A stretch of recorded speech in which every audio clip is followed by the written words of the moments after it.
harus diwaspadai sebagai perang neokortek, seperti yang disampaikan oleh Sayyidiman Surya Hadi Projo, mantan Gubernur Lemhanas, dimuat di Kompas 10 September 2012. Jadi perang neokorteks ini yang kayaknya sedang terjadi di Indonesia, dan salah satunya lewat ya begitu tadi.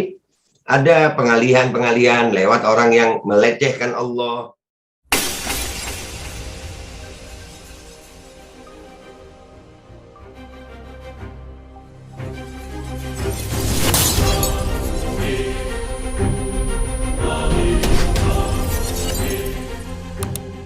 Assalamualaikum warahmatullahi wabarakatuh. Welcome back, selamat datang lagi di channel Babe Aldo bersama gue Babe Aldo yang tetap santuy, tetap akal sehat, dan jangan lupa ngopi. Bismillahirrahmanirrahim. Alhamdulillahirrabbilalamin, wassalatu wassalamu ala sayyidil mursalin Sayyidina Muhammadin wa ala alihi wa sahbihi ajma'in. Rabbi syrah li sadri wa yassir li amri wa hlul 'uqdatam min lisani yafqahu qawli bi jannabi wa alihi. Salam revolusi akhlak, semangat revolusi akhlak. Semoga akhlak kita jadi lebih baik hari ini dibanding yang kemarin. Panjang umur, perjuangan, merdeka, Allahu Akbar. Oke guys, alhamdulillah konten kita kali ini adalah gue bersyukur banget kepada Allah SWT. Alhamdulillah akhirnya ada ulama yang alhamdulillah gue juga kenal sama beliau. Nama beliau panggilannya itu Gus Qayyum, ya, Abdul Qayyum Mansur. Masya Allah, mata Allah betul hayati. Mudah-mudahan beliau umur panjang, sehat afiat. Akhirnya beliau angkat bicara tentang hal ini. Ya, sebenarnya ini videonya panjang 29 menit. Tapi gue minta izin untuk motong yang terakhir, bab terakhir ya. Karena beliau ini ulama yang luar biasa. Dulu waktu channel gue masih yang Babe Aldo RA 135 tuh, sering sekali alhamdulillah ada komunikasi juga dengan beliau, luar biasa keilmuan beliau. Ya. Di sini dalam videonya beliau yang ini, beliau mengangkat tema tentang penistaan agama itu ya. Ini kalau kalian mau video fullnya, itu nanti di link di deskripsi gue cantumin linknya, channel Muhibbin Gus Qayyum. Kalian ke sana deh, itu luar biasa Gus Qayyum, umur panjang, sehat afiat. Ya, keilmuannya luar biasa. Di video ini ya beliau menerangkan kepada kita semuanya tentang viral cuitan kasihan sekali Allahmu ternyata lemah. Nah dari itu, tapi di sini ada yang membuat gue lebih tertarik lagi ya, yaitu waspada perang neokorteks terselubung. Apa itu perang neokorteks? Ya, ini perlu kalian simak ini. Ya, nggak usah lama-lama, langsung aja sekarang ke videonya. Simak baik-baik. Apa itu perang neokorteks dan apa hubungannya dengan orang-orang yang menista agama nih? Kalian simak videonya berikut ini. Penistaan Tuhan Allah Subhanahu wa Ta'ala, Tuhan umat Islam, harus diwaspadai. Penistaan kepada Allah Subhanahu wa Ta'ala, penistaan kepada Al-Quran, penistaan kepada agama Islam harus diwaspadai sebagai perang neokortek, seperti yang disampaikan oleh Sayyidiman Surya Hadi Projo, mantan Gubernur Lemhanas, dimuat di Kompas 10 September 2012, yaitu tentang istilah perang neokortek. Perang neokortek ini perang tanpa menggunakan kekerasan, tanpa senjata pemusnah massal. Perang neokortek ini perang dengan kemajuan pengetahuan teknologi, khususnya biologi dan psikologi. Dengan biologi dan psikologi ini berkembanglah perang neokortek, di mana perang neokortek ini untuk menundukkan manusia, khususnya bagian otak yang namanya neokortek. Jadi otak manusia yang bagian neokortek itu ditundukkan, Dengan tunduknya itu, maka sekaligus kekalahan. Pemimpin negara diserang dengan neokortek. Maka pemimpin negara ini tunduk dengan asing. Pejabat-pejabat negara diserang dengan perang neokortek tanpa senjata. Akhirnya tunduk menyerahkan aset negara, menyerahkan kekayaan negara, menyerahkan sumber-sumber kekayaan alam yang ada di suatu negara diberikan kepada asing. Dan orang asing masuk neo-imperialis menjajah di sebuah negara karena pemimpin-pemimpin, pejabat-pejabat yang ada di negara itu telah kalah dengan perang neokortek. Dengan apa perang neokortek itu? Dengan mengalahkan bagian khusus otak yang bernama neokortek. Dengan apa? Di antaranya dengan suap. Jadi disuap, ideologinya hilang. Begitu disuap, agamanya hilang. Begitu disuap, keulamaannya hilang. Begitu disuap, ahli sunnah wal jamaahnya hilang. Begitu disuap, pemahaman terhadap Al-Quran hilang. Begitu disuap, ibadahnya hilang. Ini perang neokortek. Nah, jauh dari keyakinan kepada Tuhan jika masyarakat miskin diserang dia dengan neokortek, ditanamkan benci kepada Tuhan Allah Subhanahu wa Ta'ala menurut umat Islam.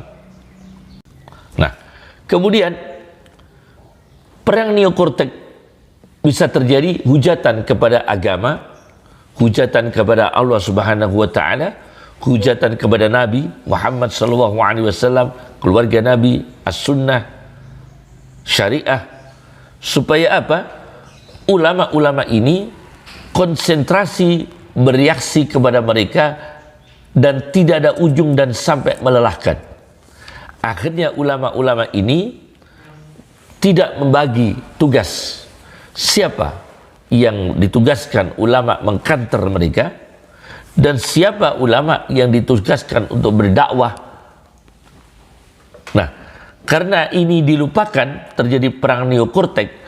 Ulama-ulama yang ilmuwan, pemikir, cendekiawan, konsentrasi menghadapi, mengkanter mereka, menghadapi perang dengan mereka, dan melelahkan, akhirnya lupa dengan dakwah Islam.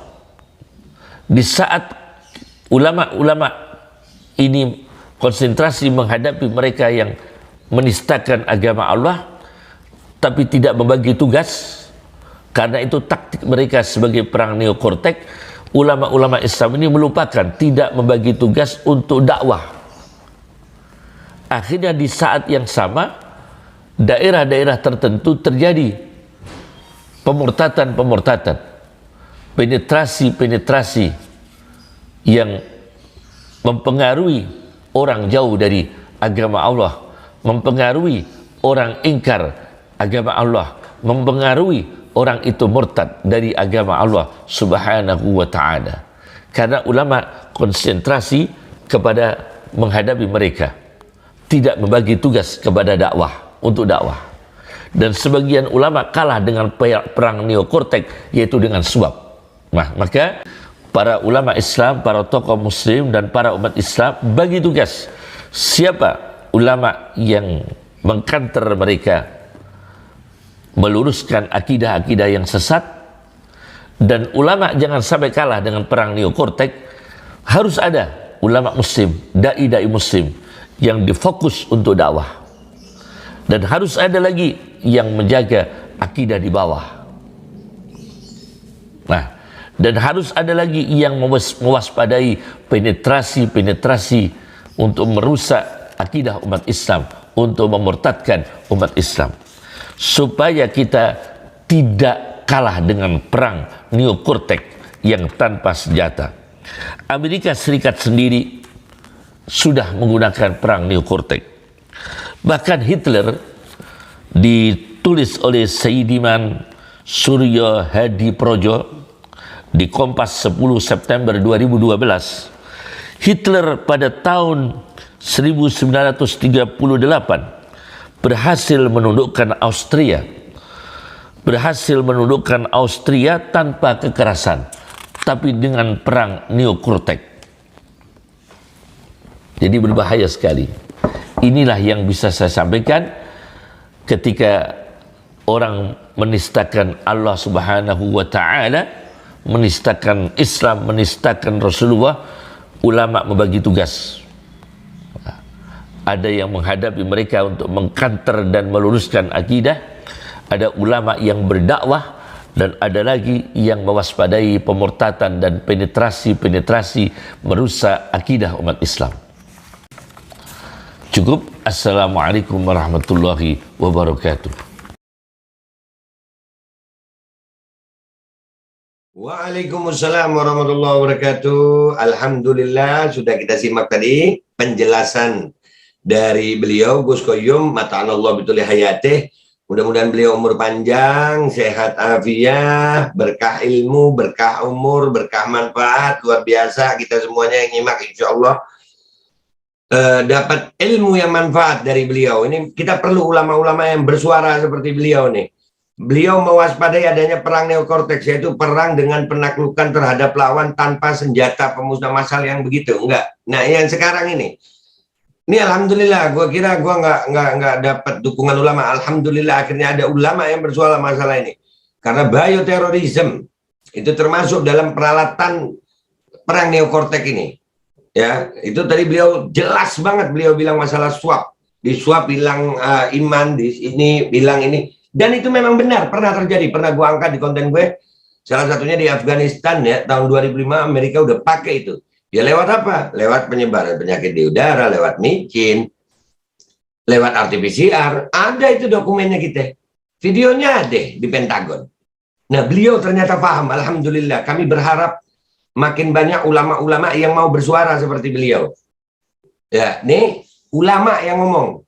Siapa yang meragukan keilmuan Gus Qayyum? Beliau ini salah satu paman dari Gus Baha. Tokoh NU luar biasa.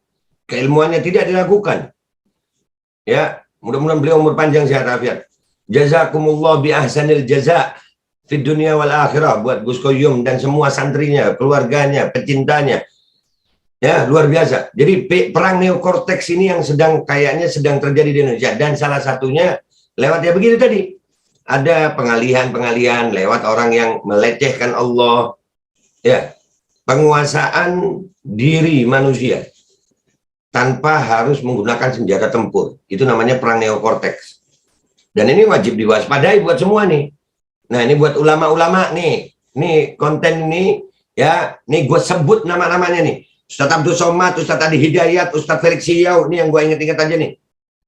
Ya, Ajim, ayo dong bersuara. Masa nggak ngelihat ini keadaan? Masa nggak ngelihat ulama? Ayo dong, gabung sama rakyat dong ulama. Nih alhamdulillah Gus Qayyum udah berbicara begini nih, bersuara. Mudah-mudahan semuanya ini mau bergabung sama-sama. Ini buat bangsa Indonesia kok. Dan ini bukan cuma untuk ulama agama Islam loh. Umat beragama lain. Nah, ini pada Indonesia ini sedang kayaknya mengalami perang Neo-Kortek ini. Ada istilah bioterorisme di sini. Dan ini terjadi. Sekarang apalagi menyisir ke anak-anak. Coba masukkan di akal dulu. Penyakit yang tingkat kesembuhannya 99,8% untuk anak, ya 99, sekian persen dah. Supaya nggak salah. Ya, itu tingkat kesembuhannya 99, sekian persen, itu diwajibkan micin. Sumpah. Ini kalau nggak ada tujuan lain di micinnya itu ada apa? Sembuhnya 99%. Ini sekarang ke anak-anak. Kalian nggak waspada apa? Kalian nggak sadar apa? Ini ulama-ulama diem-diem aja masalah ini. Diem-diem aja ulama masalah ini. Dong ulama, gabung deh. Ngomong. Jangan cuma diem ulama. Ini alhamdulillah Gus Qayyum udah mulai nih tentang Neo-Kortek nih. Tentang perang tanpa menggunakan senjata. Tapi lewat sesuatu yang nggak pakai senjata. Kalau kami menyebutnya itu biological warfare. Senjata biologi. Ya kayak sekarang. Kan lucu. Segala sesuatu diwajibkan dengan tingkat kesembuhannya yang tinggi. Ini untuk apa? Kenapa harus wajib? Nah itu tadi perilaku hilang gara-gara disuap, gara-gara bisa itu rekayasa genetika perilaku. Nah lihat aja perilaku anak bangsa sekarang. Dan ini benar Gus Qayyum. Orang-orang dengan agama bisa lari. Dan itu pernah terjadi di Afghanistan tahun 2005. Lewat RT-PCR, lewat suntik juga, lewat penyebaran penyakit di udara juga. Akhirnya Afghanistan makin banyak LGBT. Nah, ini anak-anak kalian nggak mau waspada, nggak mau hati-hati. Nih buat seluruh rakyat Indonesia. Ayo dong, nih ulama udah ngomong. Nih gue berharap nih, gue sebut lagi nih. Ustadz Adi Hidayat, Ustadz Abdul Somad. Siapa lagi? Ustadz Felix Yao. Ayo ngobrol dong. Ngomongin ini bahaya ini, neokortex nih. Ustadz Baikuni, Ustadz Ihsan Tanjung, Alfian Tanjung. Ayo gabung. Bersuara sama-sama. Kita masih bisa melawan ini kok. Indonesia harus selamat dari ini. Jangan dibiarkan Indonesia tunduk begitu. Itu aja ya guys. Langsung di-share video ini. Alhamdulillah. Sekali lagi terima kasih Gus Koyum. Mudah-mudahan Gus Koyum umur panjang sehat afiat. Tanpa mengurangi rasa hormat saya potong di bagian akhir untuk masalah neokortex ini Gus. Tapi di link, di deskripsi saya cantumin link video fullnya. Kalian tonton. Ya, penjelasan tentang Allah tidak lemah. Itu aja dari gua minta maaf kalau ada salah. Wabillahi taufiq wal hidayah, warahmatullahi wal inayah, wal afu minkum. Wassalamualaikum warahmatullahi wabarakatuh. Mudah-mudahan ulama kita yang lain mau bersuara. Ayo ulama bersuara dong, bantu kami. Jangan diem aja.